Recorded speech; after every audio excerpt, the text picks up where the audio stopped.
Hi, I'm Rachel with Carefree Crafting. I've got another last minute Christmas project for you. It's this quilt and actually several others with it. They all use this block. This is the present block. I saw it everywhere last year and I found it to be extremely versatile. You can make it in any size and just about any shape. And this quilt, I made this for my sister-in-law last year. I used 10-inch squares and I used a 1/2 inch binding, which yielded a 1-inch ribbon because you lose 1/2 inch on either side to the seams. And then I also put in this friendship star in the sashing, and I'll show you how to do the friendship star sashing.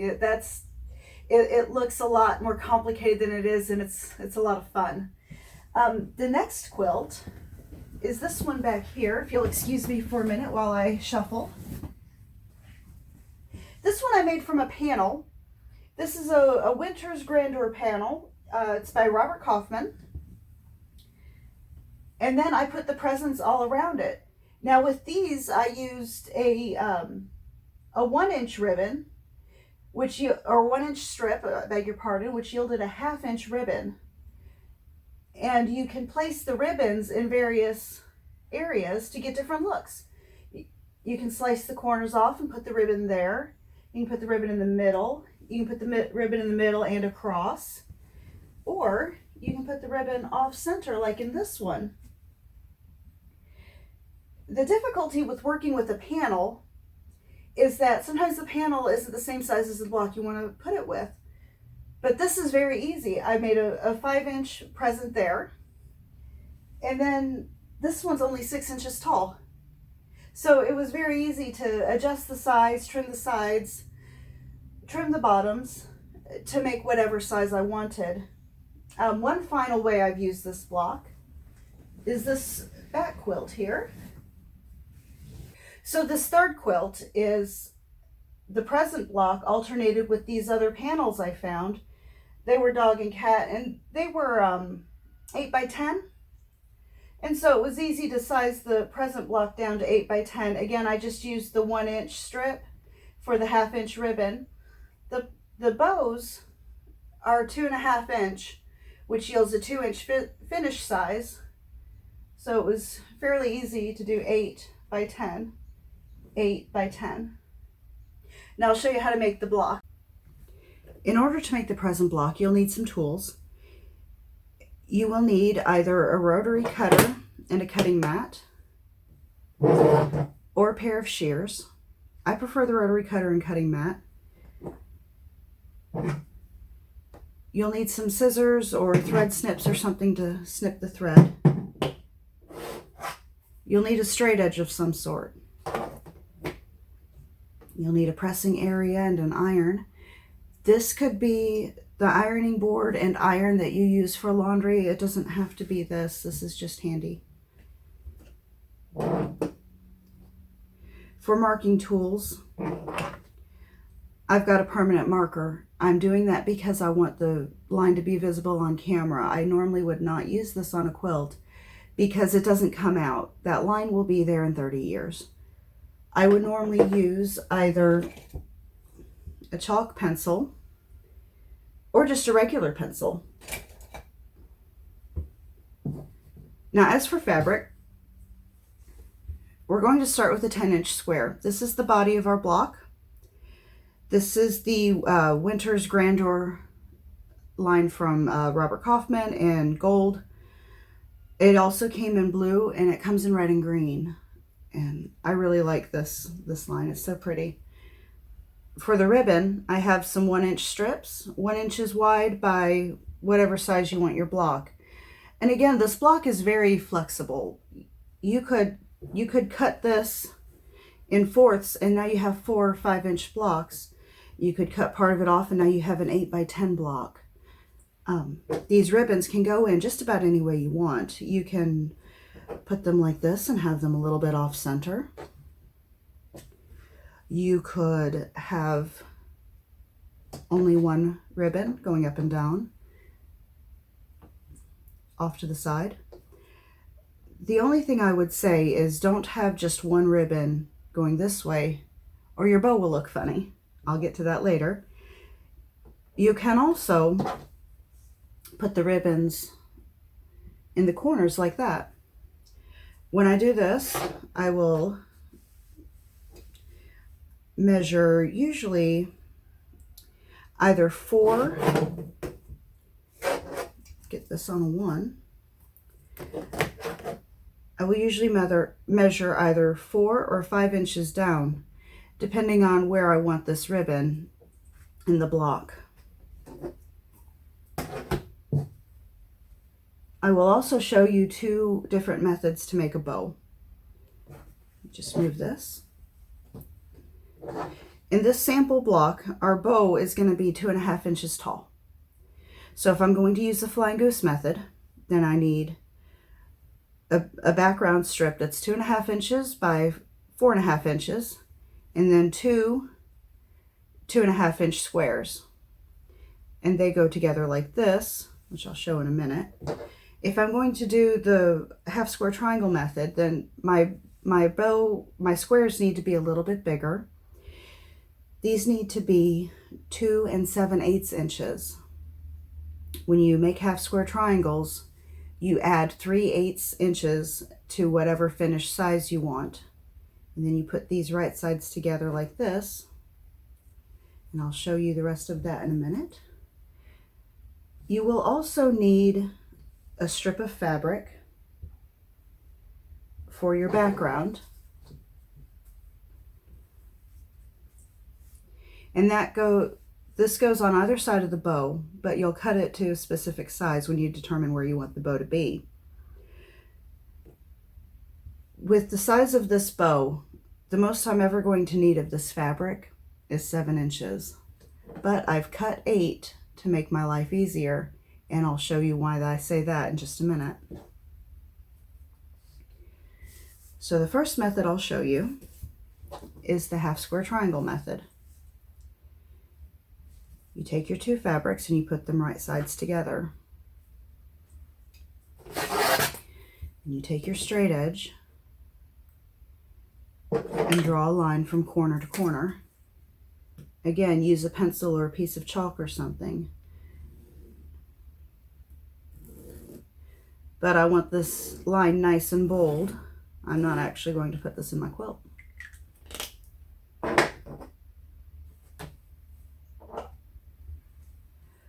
When we take it to the sewing machine, we're going to sew 1/4 inch from this line on either side of the line. And then we'll cut on the line. I'll show you what that looks like.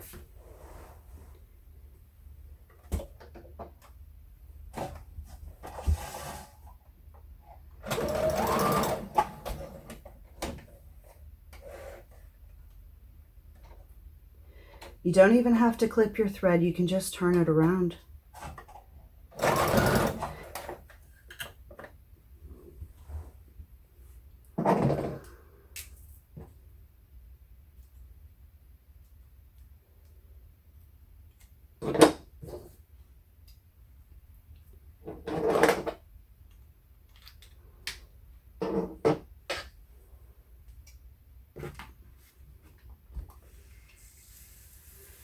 I'm going to press this to relax the stitching.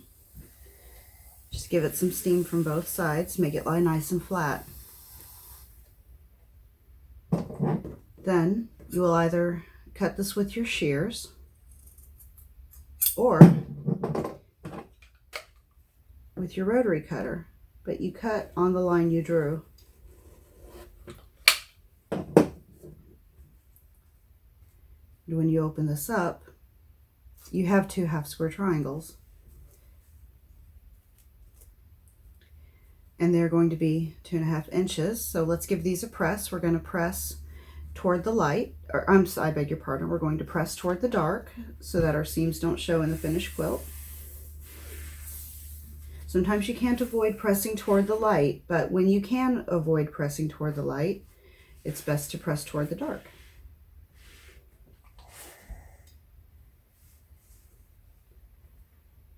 Now, don't tell your dog.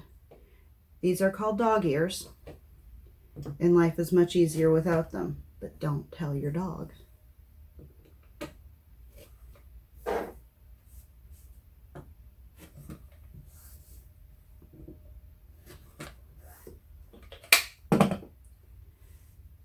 Now you have a bow. So we'll just sew these two together, right sides together.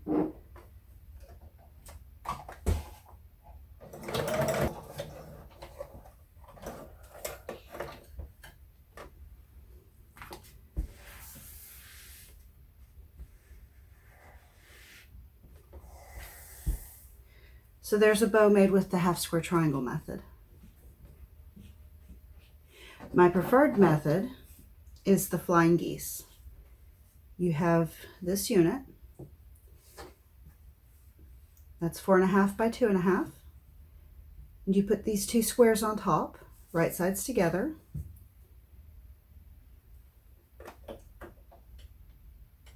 And you just sew them on the diagonal.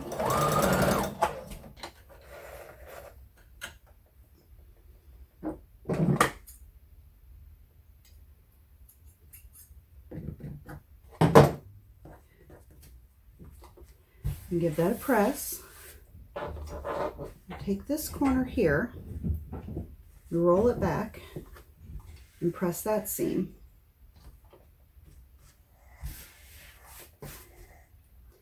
Now your bow is halfway done.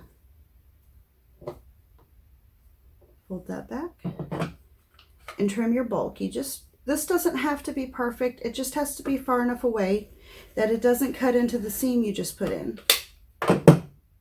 And that's to remove bulk from the final block for when you're quilting it. Will make life much easier. Put the second square on.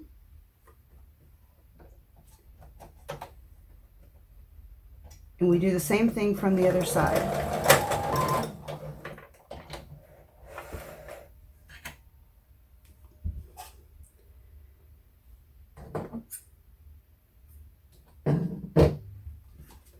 Give it a press. And again, press this open. Oh, it's wrinkling a little bit. And we'll trim our bulk.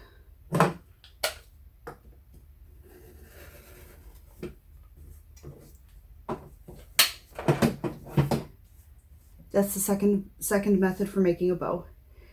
The difference between them is whether or not having this seam here will bother you.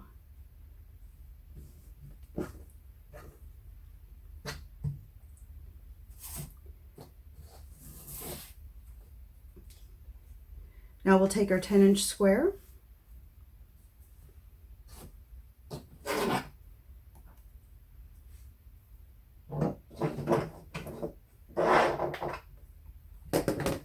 Let's measure down 4 inches.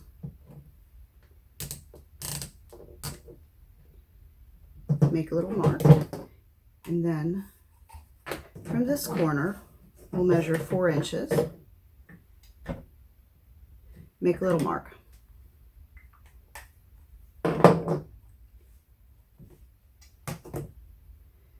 Lay your straight edge on that mark. If you're using scissors, lay your straight edge on that mark, both marks, and draw a line. If you're using a rotary cutter, cut that corner off.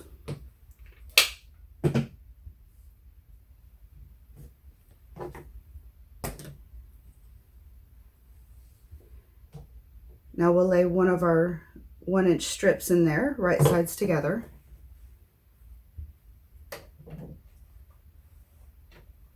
Sew this down.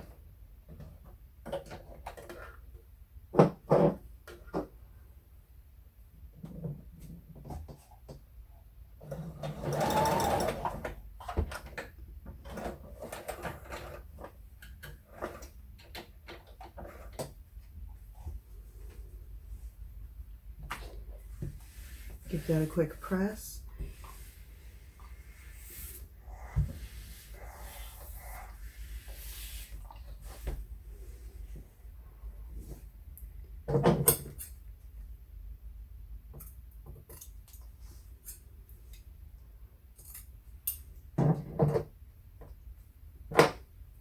Cut that flush and then place your triangle on the other side of it.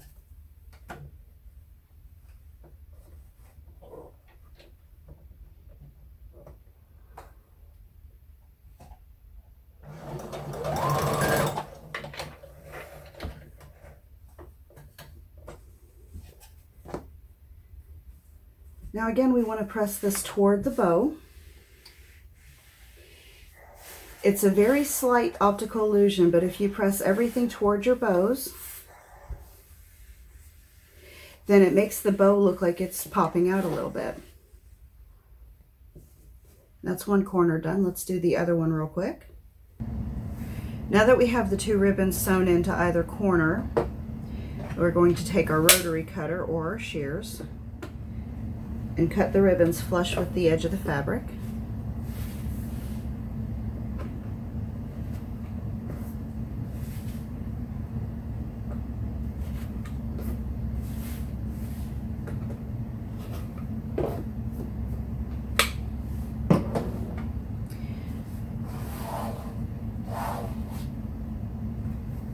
So that's our present block done.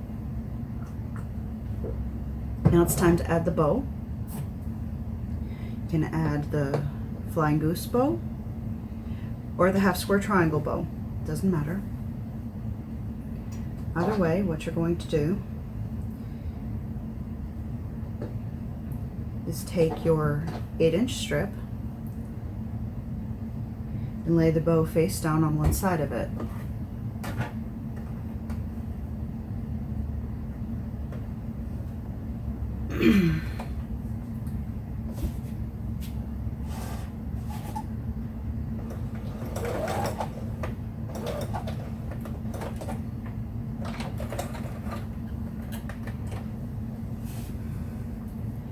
So 1/4-inch seam, and trim your threads, and then you want to press toward the bow. Because like I said, we want that optical illusion where it looks like the bow is popping off the background. Just give that a lot of steam. It's kind of a bulky seam. And the more steam you give it, the better it's going to lay. If you're using quilting fabric, it's 100% cotton. You can steam it as much as you like. If you're using a polyester blend, you can still make a beautiful quilt, but your mileage may vary with the steam. Now we decide where you want the bow.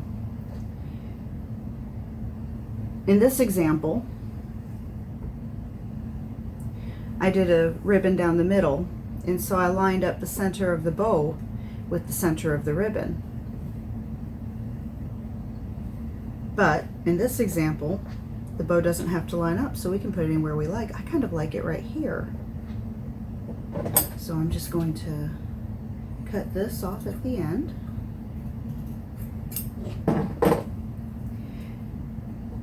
And sew it to the other side.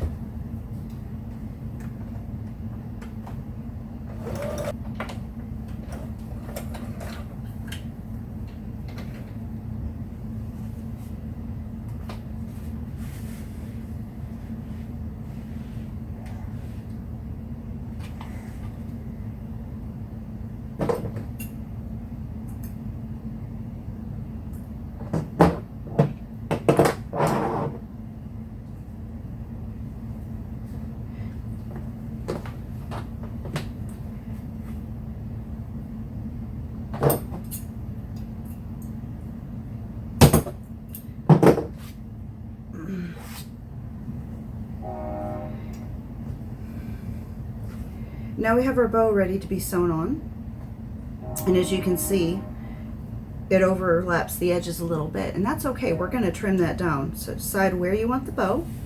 Do you want it here? Do you want it over here a little bit? I quite like it right there. So we'll just turn it over, and we'll put a couple pins in it, just to make sure that the bow stays where we want it when we take it to the sewing machine.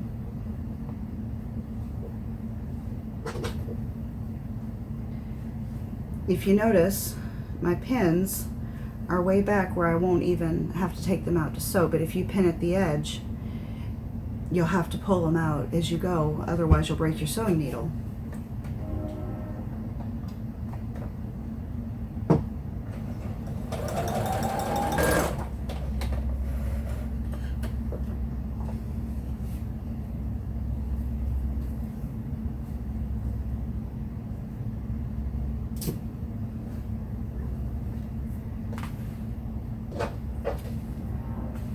And gonna give it a press. Oh look, if your seams flip over like this, it's all right.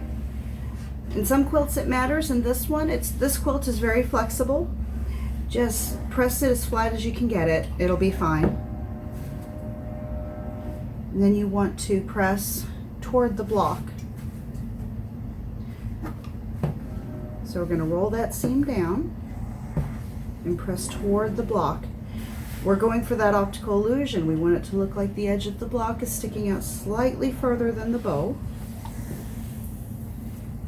And then there's our block from the right side. Isn't that lovely? Now, just trim this flush with the block. You can use the straight edge if you like. You could use your shears. So let's set this aside and we'll talk about the friendship star.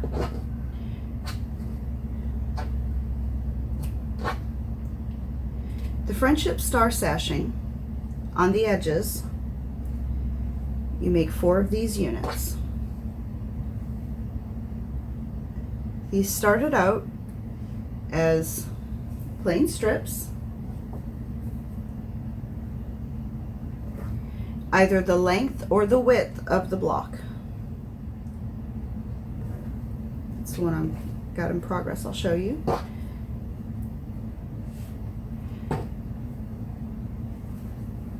I made these small for demonstration, but if I was really putting this in a quilt, then this initial strip would either have to be this length or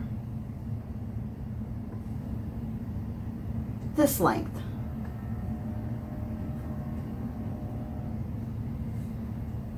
On the edge of the quilt, we are only going to snowball one edge, just one side, and it doesn't matter which direction you snowball this as long as you do them all the same. For the quilts, I beg your pardon, for the sashing in the interior of the quilt, we snowball both sides. So in this example, we have 2.5 inch wide strips. By either the length or the width of the block, we'll need a 2.5 inch square. And we just put that right sides together. We went this direction. And what we want is for these to be opposite. We want kind of a diamond shape in the middle. So since we went this direction, we'll go this direction again. It should be the same on both ends of the sashing.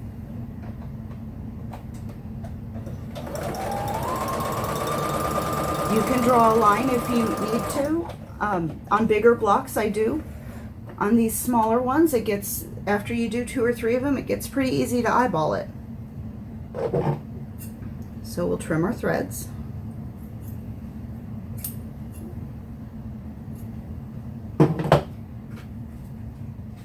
And then we'll give this a press. Then we fold this back to get this unit, and we press it into place.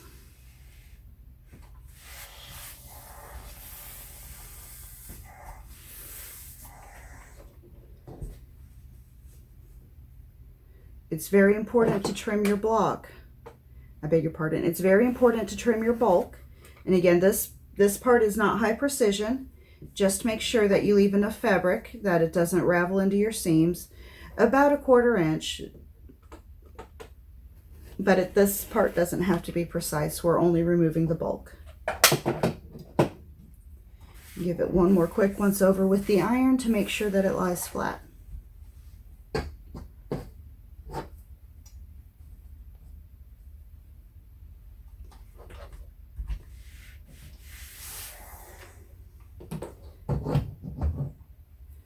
Now, let me move this and I'll show you how this all comes together. I have several blocks made up. You've seen this one, and you've seen this one.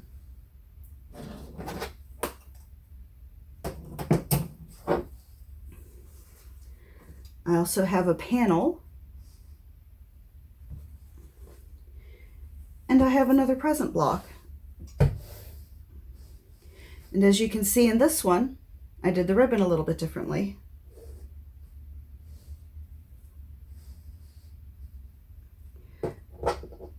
So the sashing goes in like this. Pretend this is the width of the block, because this side will form the star on this intersection.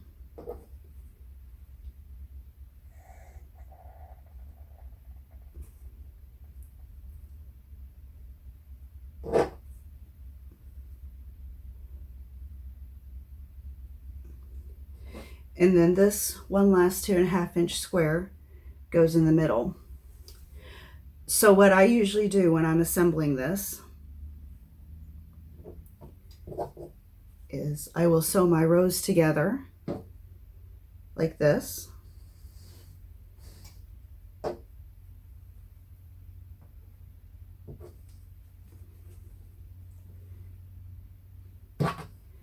And then I go back and I build myself a sashing strip that looks like this.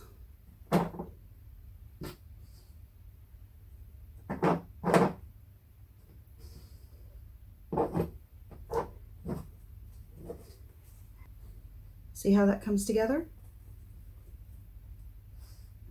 I will also pin this to the big quilt to show it to you there as well. This is very easy, and you have a really striking result when you're done. All right, let's go back to the big quilts. Here we are with all the units for our friendship star. These, if I was really putting them in this quilt, it should be the same length as the block or the same width as the block, because these go in like this. You just put a quick pin in this.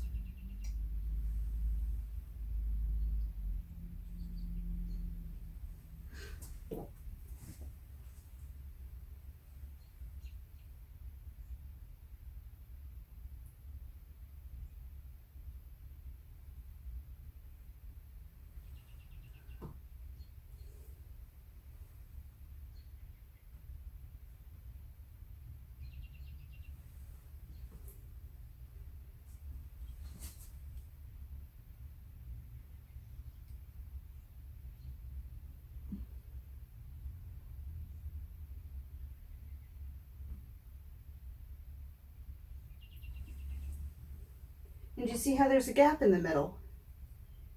That's where this 5th square comes in.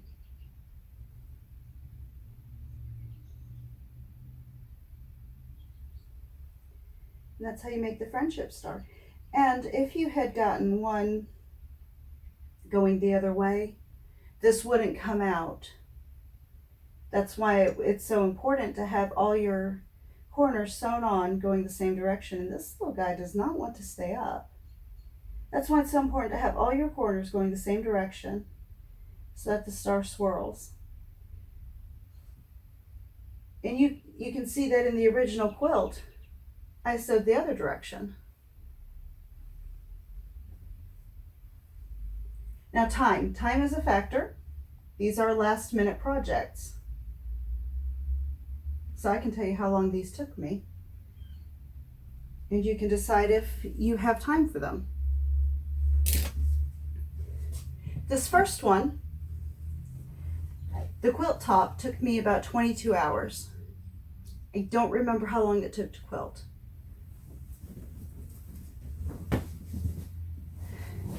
The second one, this one took me 8 hours to make the top. So one long afternoon of quilting, and then it took about 2 hours to quilt it. And I just did a free motion quilt. I did the lines down the length of the quilt with the occasional star.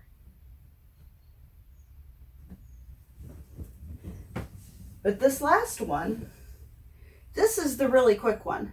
This one took me 6 hours to make the quilt top, It only took 2 hours to quilt. I just quilted a swirly meander, and then I bound the edges with the backing. So these are very quick last minute quilts, and I hope you've enjoyed this video. Our store's up and running now. It's kind of bare bones at the moment. We're still adding to it. We're still building it. So if you don't see what you need, shoot us a message and we'll see if we can get it. But keep checking back. You can also find us on Facebook and Instagram. Please like, share, and subscribe. And we hope to see you soon.